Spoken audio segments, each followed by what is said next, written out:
Coming up, the final Ipswich Council meeting of the year settles the Swift saga, more emphasis on customer service, Audit Office reports don't come cheap, a review of the 2022 floods, and the best street announced in the Ipswich Christmas lights competition. It's Friday, December 9, 2022, and I'm Alan Roebuck. Welcome to Ipswich Today, which acknowledges the traditional custodians of the land on which it is produced and pays respects to elders past, present and emerging. This podcast is supported by Kinetics, people-powered web hosting trusted by Australian businesses since 1999. The final Ipswich City Council meeting of the year was held on December 8. Thank you for joining Ipswich Today, Mayor Harding. Oh, thank you, Alan, and thank you to the listeners. We're talking about the December meeting of Ipswich City Council, and under public participation, Tyson Turner-Thomas spoke on people living with a disability. What was his message for councillors? He wanted people to be aware of what it's like to have a disability and also to get around Ipswich. And he spent a fair bit of time talking about how we can improve things such as toilets and how we can have what they're doing in the Gold Coast and trialling some areas there where people can actually, they're not just toilets, there's also a changing area as well. So it makes it easier for especially adults to change there as well. So it was really good. Tyson has been attending many council meetings, probably about his 8th meeting. So he's been coming in. He's very keen and seeing what happens. So it was really great to hear his very considered views, and he gave us all the paperwork beforehand so we knew what he was talking about. So it was really good for him, and we'll be reporting back actually on that via the Community, Culture, Arts and Sports Committee. One of the biggest items would have to be the drawn-out saga of the potential sale of council property to Swifts. From where I sat watching the meeting, it looks like it does have a resolution not to sell and renegotiate an existing lease or a new one. There was a very long closed session. Why did council settle on this option? Look, I think what we were wanting was the best deal possible for our residents. How do we still have a great sports club but not at a $7.4 million price tag for residents, but also we wanted to have control over the land there. There was some concern from residents and also from councillors that once it's sold, we don't really have control over what's going to happen the land there as well. So we thought that we think that having a longer term lease with Swifts is a better outcome. That means Swifts don't need to spend money on purchasing it, and they can actually spend money on upgrading the sports club there. It's certainly clear that they've had a sweetheart lease over many decades. And do you think it's going to be possible to renegotiate a lease, or will it be the existing one that gets up? Look, we will try. We'll always try to get the best deal. If they don't, we go back to the normal lease, and council will, I guess, do what it's to make safe the venue and do what we have to do there. And it is a 20-year lease. It's a very unusual lease. There's a couple of these around our council where like you said, it's a sweetheart deal, but it's a pretty bad deal for the residents actually. So it's a very low rent, yet millions of dollars in maintenance. So it was an interesting lease. Council's reporting process, particularly around committee reports, has been under discussion and review. What was the outcome of examining access to committee reports?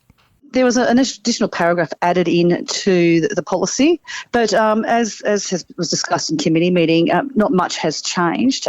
Councillors can still access a report at any time, and councillors can provide feedback to the CEO at any time. The only thing that's happening differently now that once a report has been actually published and authorised by the CEO, and if any councillor wishes to make feedback, that feedback is shared with all councillors. There's been some increase in committee member numbers. What's prompted these changes? I think we're heading into our 3rd year, and I think we've seen councillors are taking more interest in other areas. So we've seen Councillor Marnie Doyle has requested to be added to the Community, Culture, Arts and Sports Committee, as well as the Economic and Industry Development Committee. So both those committees are closely linked to what the Ipswich Central Redevelopment Committee does. So I think that's a really good fit. And Councillor Sheila Ireland has joined the Community, Culture, Arts and Sports Committee. And I think everyone knows she's very passionate about supporting seniors and people with a disability. So we're really pleased to see both of them join those committees. Yes, it certainly was one of Councillor Ireland's portfolios under a previous council. It's not the first time in recent years too that council has highlighted its focus on customer service. What's different about the latest customer experience strategy to what went before? Look, I can't speak to before, but I guess when we came in as a council, there was a real focus that customer experience was to do with the call centre or the customer service centre. We're taking a whole of organisation approach that everyone's responsible for customer experience. And we do need to do things such as upgrade our IT systems, but also it's that cultural change in our organisation to listen to residents, but also let them know how things are tracking. So at the moment, if you just say, reported that a pothole needs to be done, that's put in, but you're not told that, hey, guess what, this is happening next week or it's happening in 3 days' time. We want to be able to be more responsive and let people know what's happening with those service requests that they've put in. That sounds like a good idea, a bit like tracking an item in the post. You want to know where it is and what's happening. It's been happening in other areas. In the US, they've been doing it for decades. So but we do need to do significant upgrades with our IT, but also I think that's that cultural change for our organisations. Can I just say there's been tremendous amount of enthusiasm by the organisation to do this.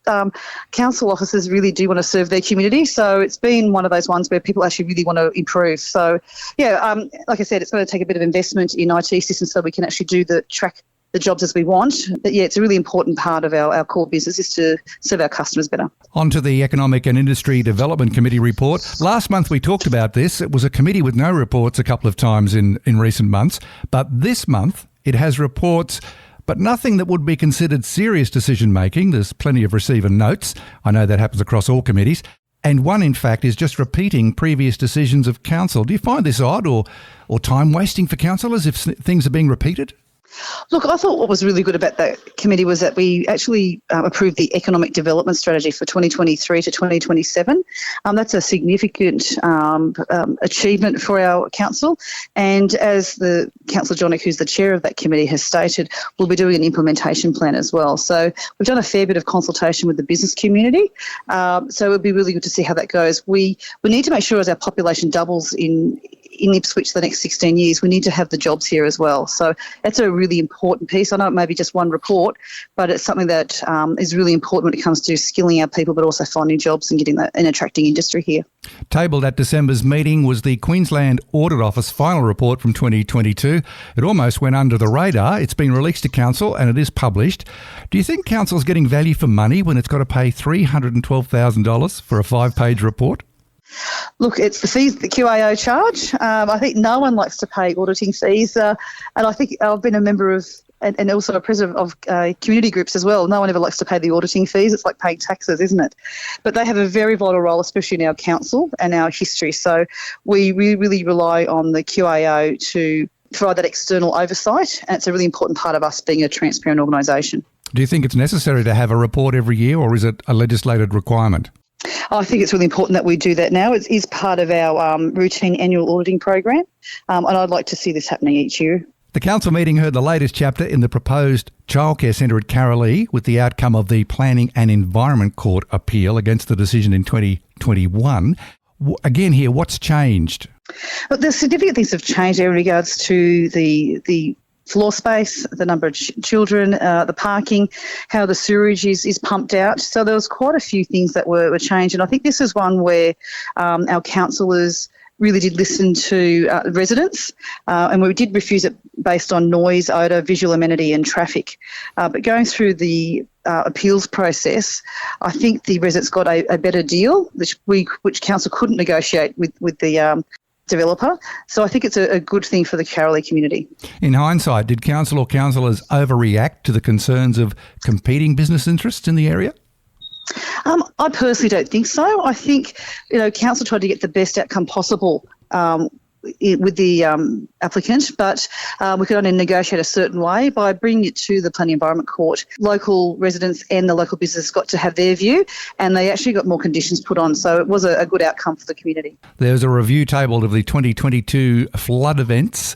It's always good to look back over these major natural disasters. What did council learn this year? It's certainly the first time that our council has actually done its own independent flood review. Even after 2011, one wasn't done.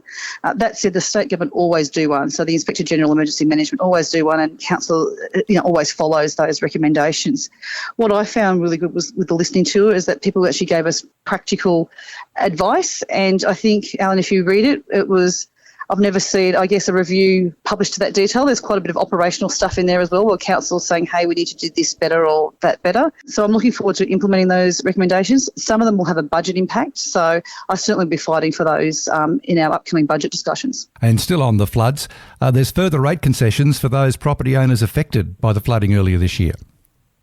Yeah, we still have families who aren't back in their homes. Their houses and homes are uninhabitable. So we thought that what we would do, based on the listening to, we had our residents come up to us saying, hey, we're not living there. We're not putting our bins out. We're not getting council services. So it's only a few hundred, and we've decided that we will continue that $250 rates concession to those impacted families.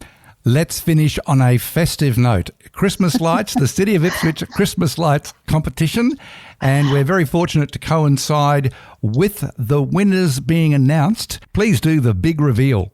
Yes, the St Nicholas precinct is open. One of the most popular parts of the competition is the best street. And again, at Nova Court in Flinders View have won that. So congratulations to everyone in Nova Court. It was overwhelmingly just spectacular. But I do have to give a special mention to Paul Tully Avenue in Collingwood Park. They also have an incredible street there as well. Great neighbours. I have to say, Paul Tully Avenue, the residents there have been doing a spectacular job.